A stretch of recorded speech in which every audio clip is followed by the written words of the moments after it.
Hi guys, Ganga river எப்படி உருவாச்சுன்னு உங்களுக்கு தெரியுமா? சரி, நான் உங்களுக்கு சொல்றேன். Before cities, before borders and before governments ஒரு ரிவர் இருந்துச்சு. அது வாட்டர் மட்டும் இல்ல, belief, history, science and civilisation. புராணம் சொல்லுது, கிங் பகீரதா ஹெவன்ல இருந்த கங்காவை அதுக்கு கொண்டு வந்தாராம். ஆனா கங்காவோட ஃபோர்ஸ் ரொம்ப பவர்ஃபுல்லா இருந்ததுனால டைரக்டா வந்தா டிஸ்ட்ரக்ஷன் தான். So Lord Shiva stepped in. Lord Shiva அவரோட ஜடா முடியில கங்காவை புடிச்சு நின்னாரு.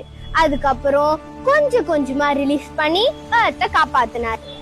சிவனோட தலைமுடியில இருந்து வரதுனால கங்காவை பாவம் போக்குற ரிவர், அதுக்கப்புறம் மோட்சம் கொடுக்குற ரிவர் அப்படின்னு சொல்லுவாங்க. பஞ்ச்லைன்: power without restraint causes destruction. Power with balance becomes life. It's not just a river. அது ஒரு ஸ்டோரி. புராணமும் சயின்ஸும் மீட் ஆகுற ஒரு இடம். நாளைக்கு சயின்ஸ் ஃபேக்ட்ஸை பத்தி பார்க்கலாம்.